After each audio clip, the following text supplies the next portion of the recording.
هنعمل ايه؟ هنعمل فطير العدل لشعب الكنيسه كله.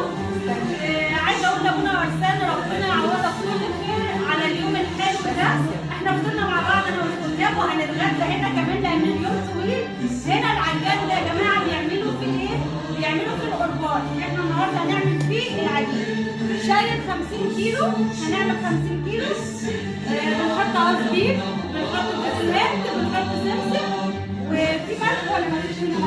مش ملح، فيه خميره فوريه وفيه بيكنج باودر. تمام. ولو عايزه تزودي قولوا معايا اللي هو ايه؟ فانيليا. فانيليا. لو عايزه تزودي فانيليا بيدي ريحه حلوه جدا جدا للفطير العذراء.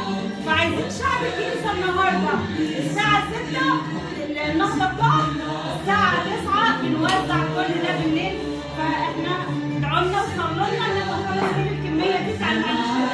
وريهم الحاجه. بنحط زيت قد ايه؟ بنحط 10 ازايز زيت من اللي حضراتكم شايفينها على ال 50 كيلو. 10 زيت على ال 50 كيلو دقيق. والعجان هيشتغل وهنعجن ونسيبه قد ايه يختمر؟ على حسب ما احنا هو جو نار احنا في ساونا، فنسيبه نص ساعه ساعه بالكتير عشان يختمر صح. وبعدين معايا اصحابي هنا بيقطعوا بقى وهوريكم بنعمل ايه. بس هنعجن هنا ويلا نطلع بره اوريكم بنعمل ايه. افتكرت كده. شغلنا العجان يا جماعه.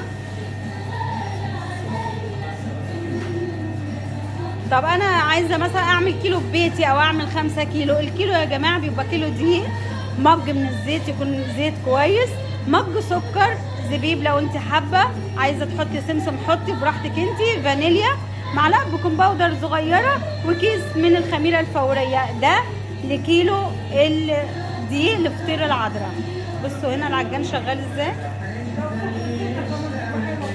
تسلم ايديك، عاش.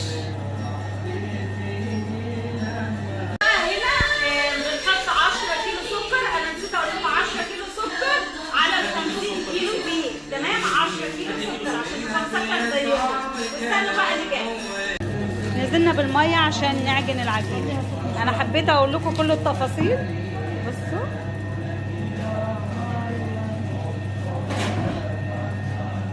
عايش عايش يا غالي. كده بيلم العجينه وبتتعجن. العجينه لازم تكون طريه ما تكونش ناشفه. العجينه بتاعتنا لازم تكون طريه. بص هنا الميه بسكر. الميه لونها كده عشان فيها السكر مدوبها الشيف، عشان ما حدش يقول لي مال لون الميه ايه. هي الميه بالسكر بتاعها يا جماعه. وبتعجن بقى العجان بيعجن اهو. بصوا شكل العجينه طبعا بتتعجن وهتمسك دلوقتي تبقى متماسكه شويه بس وبعدين بتخمر وبنقطع بره بقى. هوريكم الشكل.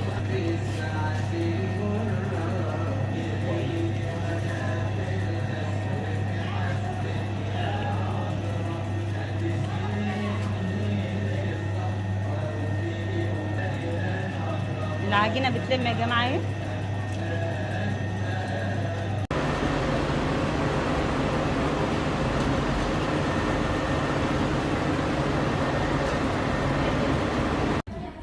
بصوا بقى يا جماعه هنا بعد ما اختمر العجين، يعني دي العجنه الاولانيه. انا وريتكم العجنه اللي هنعملها الثانيه. فهنا بقى زمايلي بيقطعوا ربنا يديهم الصحه وبعود الايام، وبنقطعه هنا وبنحطه في الصاج وبالرز. تمام. بعد ما بيرتاح شويه بنعمل ايه؟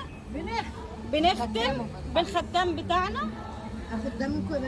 بقى احلى شاي هنشربه من نعناع النهارده، واحلى خدام ربنا يحميهم يا رب وربنا يبارك تعبهم. احلى طعم. بصوا هنا بقى لما بيتختم ويختمر كمان قبل ما يروح الفرن. بصوا يعني بركه كبيره باسم الصليب على البركه الكبيره.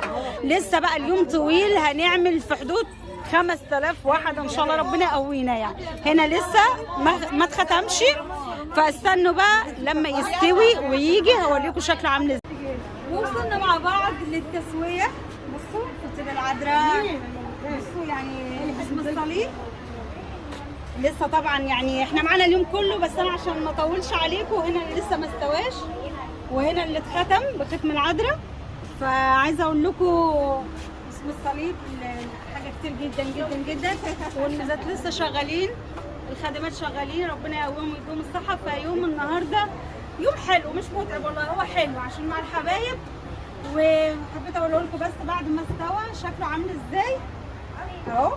تعيشوا كل سنه ودايما مع بعض في الحلو كله. كل سنه وانتم طيبين، وعيد عذراء ان شاء الله سعيد علينا.